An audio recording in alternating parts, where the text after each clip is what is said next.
안녕하세요. 이번 주 연구 포럼 발제를 맡은 최지혜입니다. 저는 오늘 인지적, 감정적 정보 처리 접근법에 근거한 코로나19 발생 환경에서 코로나 우울에 영향을 미치는 요인 파악하기라는 주제로 연구 발표를 진행해 보려 합니다. 작년 이맘때쯤이죠.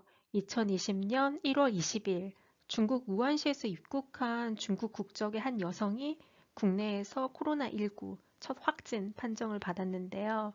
그리고 그 이후 지난 1년간 신규 확진자 수, 물론 증감은 있어 왔지만 아직까지 그 확산세는 좀처럼 잡히지 않고 있습니다. 앞선 2월과 3월 대구 경북을 중심으로 확산된 1차 대유행이 있었죠. 그리고 그 이후 8월과 9월 수도권을 중심으로 확산된 2차 대유행에 이어서 최근 3차 대유행은 전국 곳곳에서 산발적으로 나타나고 있는데요. 따라서 방역망 구축과 그리고 확산세 차단에 어려움을 겪고 있습니다. 다음 그래프만 살펴봐도 최근 발생한 3차 대유행은 지난 1차, 2차 대유행에 비해서 그 규모도 커지고 기간도 길어졌음을 알 수 있는데요. 이는 단순히 코로나19의 장기화를 뜻하는 것뿐만 아니라 그 위협 요인마저 커졌음을 나타내고 있습니다. 이렇게 코로나19 사태가 오랜 기간 지속되고 또 그 위험마저 커지면서 강화된 사회적 거리두기로 인간관계는 단절되고 또 집에서 보내는 시간이 길어졌죠. 또한 감염에 대한 두려움이 커지고 경제적 어려움이 늘어나면서 점차 우울감을 호소하는 사람들 또한 늘어나고 있습니다. 그래서 코로나 블루라는 그런 신조어도 생겨났는데요. 실제 국민정신건강 실태조사에서 평소 느끼는 우울감의 정도를 수치로 측정했더니 2018년 평균 2.34점이었는데요. 코로나19가 한창이던 지난 9월에는 5.86으로 배 이상 증가했고요. 극단적인 선택을 생각하는 그런 비율도 2018년 4.7%에서 지난 9월 13.8%로 크게 증가했습니다. 또한 소프트웨어 정책연구소에서 재밌는 조사를 하나 했는데요. 2019년 12월 30일부터 2020년 6월 2일까지 트위터, 뉴스, 블로그 등 이제 소셜 빅데이터를 분석한 결과를 살펴보니까요. 코로나19로 인한 감정 변화에 물론 시차, 강도의 차이는 나타나야지만 혐오, 슬픔, 두려움, 불안 등 불안 지수가 높은 것으로 나타나기도 했습니다. 코로나19 사태가 1년 이상 지속되고 있는데요. 이제는 코로나19에 대한 심리 방역이 매우 중요한 이슈로 떠오르고 있습니다. 제 기억에도 이번 코로나19처럼 이렇게 오랜 기간 또 우리 삶에 깊숙이 파고든 그런 사건은 없었던 것 같은데요. 그래서인지 하루에도 적게는 수십 번, 많게는 수백 번 코로나19 관련 뉴스를 접하게 됩니다. 예를 들면 중대본에서 보내는 코로나19 예방수칙, 지자체에서 보내는 신규 확진자 발생 안내 등과 같은 그런 재난 문자 우리 매일매일 접하고 있죠. 그리고 주요 포털 사이트 메인 페이지에는 이제 코로나19 발생 현황 매일매일 업데이트 되고 있고요. 그리고 언론을 통해서 수많은 그런 코로나19 정보들이 쏟아져 나오고 있습니다. 우리는 이런 코로나19 관련 수많은 정보를 이렇게 다양한 경로를 통해서 접하고 있는데요. 과거에는 이러한 정보 전달이 주로 텔레비전, 라디오, 신문 등과 같은 그런 전통적인 미디어를 통해 이루어져 왔다면 최근에는 모바일, 인터넷, 소셜 네트워크 서비스 등 이제 새롭게 등장한 디지털 미디어도 그 역할을 크게 하고 있습니다. 다음 표는 한국행정연구원에서 지난 7월 3일부터 7일까지 만 19세 이상 성인 남녀 1000명을 대상으로 실시한 코로나19 정보 제공에 관한 인식조사 결과인데요. 코로나19 상황에서 우리나라 국민들은 재난문자, 포털 사이트, 인터넷 커뮤니티, 질병관리본부, SNS, 코로나19 홈페이지, 지자체 홈페이지, 블로그와 같은 이런 다양한 디지털 미디어를 통해서 주로 정보를 획득하고 있음을 알 수 있습니다.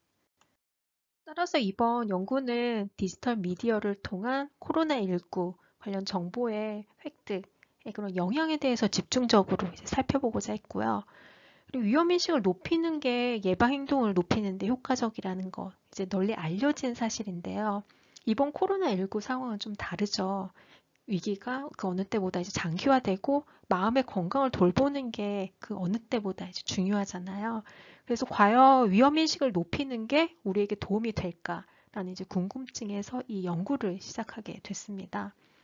따라서 본 연구는 코로나19 상황에서 디지털 미디어 위험 정보 노출이 위험 인식과 우울에 미치는 영향에 대해서 살펴보고자 했고요. 그리고 다양한 인지적, 감정적 변인을 활용해서 그 과정에 대해서 설명해 보고자 했습니다. 따라서 이런 발견을 통해서 코로나 우울을 극복하는 방안에 대해서 살펴보고자 했습니다. 이번 연구에서 변인들 간의 관계 설정은 다음과 같은 이론과 가설의 바탕을 두고 있는데요. 이런 다양한 이론을 살펴보면서 가장 흥미로웠던 점은 위기 상황에서 우리가 느끼는 다양한 부정적 감정이 서로 다른 성격을 가지고 있다는 점인데요. 예를 들어 두려움은 우리가 통제할 수 없는 환경에서 느끼는 부정적 감정이고 분노는 우리가 통제할 수 있는 환경에서 그렇지만 적절히 대응하지 못했을 때 느끼는 부정적인 감정이라는 거예요. 따라서 두려움과 분노라는 두 감정적 반응과 자기 효능감이라는 그런 인지적 반응 사이에 어떤 관계가 있지 않을까 그렇게 생각을 했고요. 그리고 그 관계도 서로 다른 양상을 보이지 않을까 가정했습니다. 오른쪽 그림은 사회적 낙인 관련 연구에서 활용한 그런 심리적 의미 처리 모형인데요. 물론 맥락이 다르긴 하지만 변인 간의 관계 설정이 있어서 참고 자료로 활용할 수 있을 거라고 생각했습니다. 그래서 다음 그림에 제시된 관계를 바탕으로 본 연구에서는 환경적 요인을 디지털 미디어 위험 정보 노출, 그리고 감정적 요인은 두려움, 분노, 우울감, 그리고 인지적 요인은 자기 효능감과 위험 인식을 다루고자 했습니다. 이번 연구의 연구 모델은 다음과 같습니다. 연구 모델에서 직접 효과는 연구 가설로 그리고 간접 효과는 연구 문제로 설정을 했고요. 그래서 첫 번째 연구 가설은 디지털 미디어 위험 정보 노출은 두려움에 정적인 영향을 미칠 것이다. 그리고 디지털 미디어 위험 정보 노출은 분노에 정적인 영향을 미칠 것이다 였고요. 두 번째 연구 가설은 두려움은 자기 효능감에 부적인 영향을 미칠 것이다. 그리고 분노는 자기 효능감에 정적인 영향을 미칠 것이다 였습니다. 그리고 세 번째 연구 가설은 자기 효능감은 위험인식에 부적인 영향을 미칠 것이다 였고요. 네 번째 연구 가설은 위험인식은 우울에 정적인 영향을 미칠 것이다 였습니다. 그리고 다섯 번째 연구 가설은 디지털 미디어 위험 정보 노출은 위험인식에 직접적이고 정적인 영향을 미칠 것이다 였고요. 여섯 번째 연구 가설은 디지털 미디어 위험 정보 노출은 우울에 직접적이고 정적인 영향을 미칠 것이다 였습니다. 그리고 첫 번째 연구 문제는 디지털 미디어 위험 정보 노출은 두려움과 자기 효능감을 통해서 위험 인식에 영향을 미칠 것인가. 그리고 디지털 미디어 위험 정보 노출은 분노와 자기 효능감을 통해서 위험 인식에 영향을 미칠 것인가 였고요. 두 번째 연구 문제는 디지털 미디어 위험 정보 노출은 두려움, 자기 효능감, 그리고 위험 인식을 통해서 우울에 영향을 미칠 것인가. 그리고 디지털 미디어 위험 정보 노출은 분노, 자기 효능감, 그리고 위험 인식을 통해서 우울에 영향을 미칠 것인가 였습니다. 이 연구의 연구 가설과 연구 문제는 앞에서 설명을 드렸고요. 정리하자면 이 연구의 독립 변이는 디지털 미디어 위험 정보 노출이고 종속 변이는 코로나 우울입니다. 또한 두려움과 분노라는 이제 두 가지 형태의 부정적 감정 변인과 그리고 자기 효능감과 위험 인식이라는 인지 변인을 이용해서 디지털 미디어 위험 정보 노출이 우울에 미치는 영향에 대한 심리적 메커니즘에 대해 설명하고자 했습니다.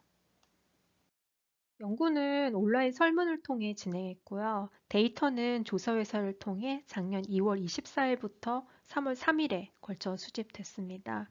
국가인구 통계를 대표하는 116만 명의 패널 중에서 임의로 추출된 12만 7,362명에게 연구 참여 의사를 물었고요. 설문에 응답한 2,225명 중에서 725명을 제외한 1,500명이 최종 연구 표본으로 선정됐습니다. 연구 표본의 사회 경제적 특성은 다음과 같은데요. 남성이 769명으로 731명인 여성보다 약간 많았고요. 평균 나이는 40.31세였습니다. 그리고 전문 학사 혹은 학사 학위를 가진 사람이 다수를 차지했고요. 가정 내 월 수입은 대략 200만 원에서 600만 원 선이었습니다. 그리고 지난 1년간 호흡기 질환을 앓은 적이 있는 사람은 약 10% 정도였습니다.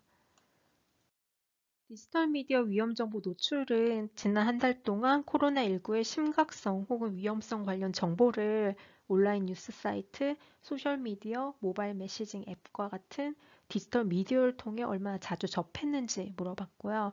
5점 척도 한문항으로 측정했습니다. 그리고 분노는 양과 추의 연구에서 이용한 측정 도구를 활용했고요. 5점 척도 세문항으로 측정했고 알파 값은 0.92였습니다. 분노는 그리핑 등의 연구에서 이용한 측정 도구를 활용했고요. 5점 척도 세문항으로 측정했고 알파 값은 0.88이었습니다. 자기 효능감은 슈왈처 등의 연구에서 이용한 측정 도구를 활용했고요. 5점 척도 네문항으로 측정했고 알파 값은 0.85였습니다. 위험인식은 인지된 취약성 세문항, 인지된 심각성 세문항으로 측정했고요. 5점 척도 총 6문항으로 측정했고 알파 값은 0.84였습니다. 그리고 우울은 슐스 등의 연구에서 이용한 그런 측정 도구를 활용했고요. 5점 척도 세문항으로 측정했고 알파 값은 0.89였습니다. 자료 분석은 SPSS를 활용해서 기술 통계 및 상관관계 분석을 먼저 수행했고요. 그리고 그 다음에 연구 모델의 적합도, 개별 가설 검증은 에이모스를 활용해서 구조 방정식 모형 분석을 통해 진행했습니다. 그리고 개별 매개 효과의 평가는 1000번의 부트스트랩을 사용했고요. 95% 신뢰 구간 내에 0을 포함하지 않는다면 값이 유의하다고 해석했습니다. 또한 성별, 나이, 교육 수준, 소득, 건강 상태와 같은 그런 다양한 인구 통계학적 변이는 통제 변인으로 포함시켜서 분석을 진행했습니다. 예비 분석 결과를 살펴보면요. 분노와 자기 효능감 사이에 상관관계가 유의하지 않게 나온 것 외에는 모든 변인 간 유의한 상관관계가 있었고요. 모든 변인의 평균값이 3을 상회하는 것을 봐서 코로나19 상황에서 디지털 미디어 위험 정보 노출, 두려움, 분노, 자기 효능감, 위험인식, 우울 이 모두 높은 편임을 알 수 있습니다. 연구 모델 적합도는 4개의 인덱스를 통해 살펴봤는데요. 연구 모델 적합도가 좋음을 결정하는 기준값 제가 괄호 안에 제시해 놨는데요. 분석 결과 모두 다 기준을 충족하죠. 그래서 해당 연구 모델의 적합도는 타당한 것을 알 수 있습니다. 따라서 각각의 개별 가설 검증 결과를 살펴보면요. 디지털 미디어 위험 정보 노출이 많아질수록 두려움과 분노, 두 부정적 감정 모두 높아졌는데요. 그런데 두려움은 자기 효능감에 부적인 영향을, 그리고 분노는 자기 효능감에 정적인 영향을 주는 것으로 나타났습니다. 또한 자기 효능감이 높아질수록 위험인식 수준은 낮아졌고요. 그리고 위험인식 수준이 높아질수록 우울의 수준, 높아짐을 알 수 있었습니다. 그리고 마지막으로 디지털 미디어 위험 정보 노출은 위험 인식에 직접적이고 정적인 영향을 미쳤는데요. 우울에는 직접적인 영향을 미치지 않는 것으로 나타났습니다. 따라서 분석 결과는 가설 6번을 제외한 모든 가설을 지지하는 것으로 나타났습니다. 또 매개 효과 검증 결과를 살펴보면요. 값이 매우 작긴 한데 매개 효과가 있는 것으로 나타났습니다. 우선 디지털 미디어 위험 정보 노출은 두려움과 자기 효능감을 통해서 위험 인식에 정적인 영향을, 또 분노와 자기 효능감을 통해서 위험 인식에 부적인 영향을 미치는 것으로 나타났고요. 또한 디지털 미디어 위험 정보 노출은 두려움, 자기 효능감, 그리고 위험 인식을 통해서 우울에 정적인 영향을, 그리고 분노, 자기 효능감, 그리고 위험 인식을 통해서 우울에 부적인 영향을 미치는 것으로 나타났습니다. 그런데 그 결과표를 살펴보면 두 번째와 네 번째 결과에 신뢰 구간에 0을 포함하고 있죠. 그런데 보고된 P값을 보니까 0.05보다 낮아서 일단은 이제 유의하다고 결론 지었는데요. 이 부분을 어떻게 해석할지는 좀 더 자료를 찾아보도록 하겠습니다. 연구 결과를 살펴보면 코로나19 상황에서 위험인식을 높이는 게 코로나 우울에 정적인 영향을 미치는 것을 알 수 있었는데요. 그동안 감염병 관련 선행 연구들이 예방행동 강화를 위해서 위험인식 증진의 중요성 많이 강조해 왔죠. 그런데 이번 코로나19와 같이 위기가 장기화되는 상황에서 특히 심리 방역이 중요한 이슈로 부각되는 현재 상황에서 위험인식 향상이 자칫 우울감마저 높이는 것과 같은 그런 역효과를 낼 수 있기 때문에 조심스러운 접근이 필요하다고 생각합니다. 따라서 코로나 우울을 감소시키기 위해서는 공중에 지나친 위험 인식을 조금은 낮출 필요가 있는데요. 이는 자기 효능감을 높임으로써 가능할 것으로 생각됩니다. 또한 다양한 감정이 긍정, 부정이라는 카테고리 내에 하나로 묶여서 판단되는 경향이 있는데요. 그런데 자세히 들여다보면 같은 부정적 감정이라는 카테고리에 속한 다양한 감정들도 다른 성격을 띠고 있는 걸 알 수 있었습니다. 따라서 어감이 다소 이상할 수는 있는데요. 두려움이라는 감정을 자극하기보다는 분노라는 감정 활용에 이제 주목할 필요가 있다고 생각합니다. 그래서 분노라는 이런 감정을 잘 활용하면 자기 효능감을 높이고 또 위험인식을 낮추고 우울감을 낮추는데 효과적으로 활용될 수 있을 거라고 생각합니다. 물론 이 연구도 몇 가지 한계점을 가지고 있는데요. 첫 번째 한계점은 디지털 미디어 위험 정보 노출을 하나의 아이템으로 측정했다는 점이고요. 또 다른 한계점은 데이터 수집이 첫 번째 대유행 시기에 측정되었다는 점인데요. 따라서 코로나19 전반에 대한 사람들의 인식을 측정하는 데는 조금 어려움이 있었을 거라고 생각합니다. 그럼 이상으로 오늘 발표 마치도록 하겠습니다. 이번 주 연구포럼 발표 들어주셔서 감사합니다.